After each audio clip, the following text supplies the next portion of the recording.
Hi, I'm Mark Ford. I'm the percussion coordinator at the University of North Texas in Denton, Texas. Today I'm honored and privileged to give a tutorial about the timpani etude for the Texas All-State Band Audition Music 2019-2020.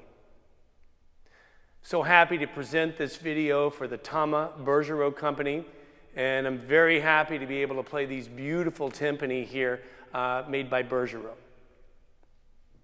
Now, before we start talking about the etude, let's talk a little bit about playing the timpani. For me, I like to sit down playing the timpani. Some people like to stand up. Taller people tend to sit down for certain. However, it doesn't really matter. Often it's about the piece of music you're playing. For this piece, I think sitting down really worked well for me. I'm about 6 feet tall, but again, the height of the person may be a factor. But I'll tell you why I like to sit down is because I want to have a consistent playing zone on each of these drums. A consistent playing zone is going to help to create a consistent tone, projection, articulation, and resonance. Typically, we play between 3 and 5 inches off of the rim. Now, that would go pretty much for all of these drums, with it being a little bit deeper on the larger drum and a little bit closer to the rim on the smaller drum. Now, when you sit down, the reason why I was talking about sitting down is because when I put this stool in a position where I'm in a good playing zone here on the 32-inch drum, as I rotate the stool, a good position here, and to here, and to here as well. So I really find myself not having to make any adjustments just by turning the stool. Should be in a good position to make a great sound. Now, what do we do with those playing zones? We have to talk about the stroke a little bit. Often with timpani playing, especially with students, I'll often see a lot of downstroking. So what does that mean? Downstroking means when the ball falls to the head, it stays there. We want to think the opposite. We want to think that the ball on the end of the mallet is going to rebound just like any ball would if it was to strike any surface. So if the ball drops, it's going to come back up. Imagine a basketball. If you were going to drop the basketball and it didn't bounce back up, you would think something's wrong with the basketball. Okay? So in this case, we want this ball to come right back up where it came from. We want it to interact with the head in a really natural way. Okay? Not to play down strokes where we strike into the drum and stay down. You might think that you wouldn't do that, but you have to watch and listen. And if you video yourself and listen carefully, you're going to find that certain habits translate into sound. Remember, your technique is sound. Technique is sound. That's what it is. So if the sound is great, then the technique must be good too. So we want to work on that stroke, both with your rolls and with single strokes, to be able to create a clear, beautiful tone on the timpani.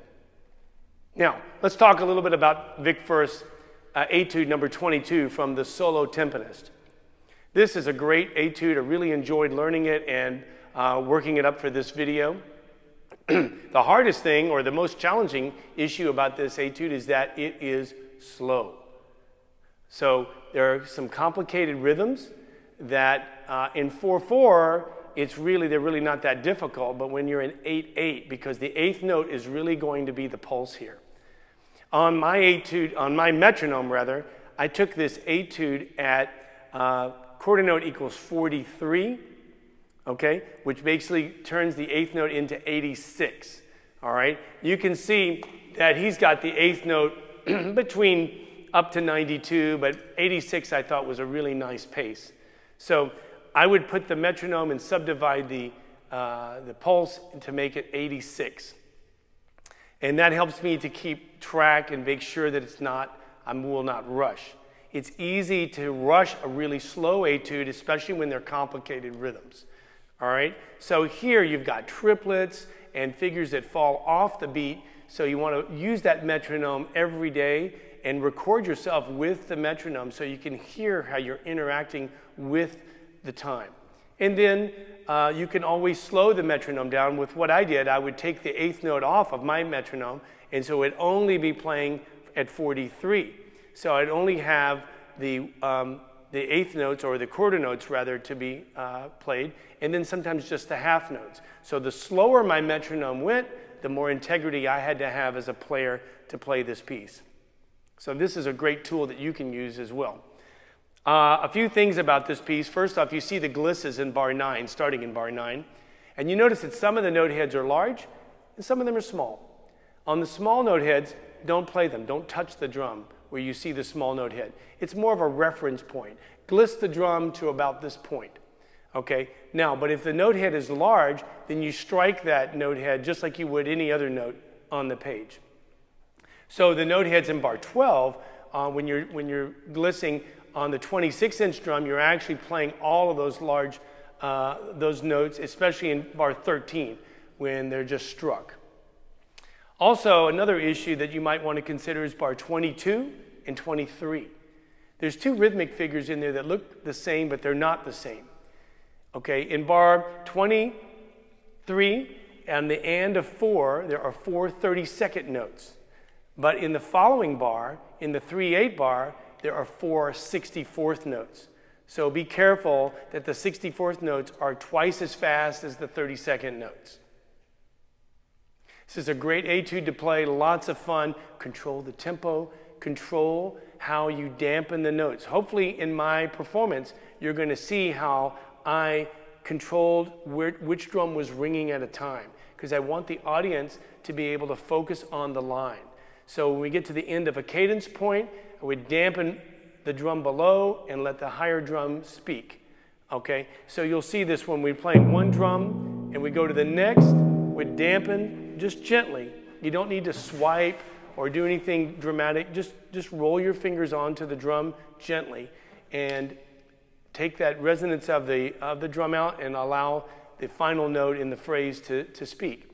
In this particular etude, since it's fairly slow, you're going to find lots of opportunities to dampen, even though the composer never mentions dampening in the music. You have to use your imagination and think about clarity, line, and phrasing. If you want to be a great musician, be a great listener. Record yourself often. Not to say that it's good or that it's bad, but when you listen to yourself and you're studying the score, you're going to ask yourself the question, how can I make this better? And by marking in the score ideas to work on to make sure that you're representing the music correctly, this is going to help your performance grow. So good luck with this. Vic Firth, Etude number 22. Enjoy.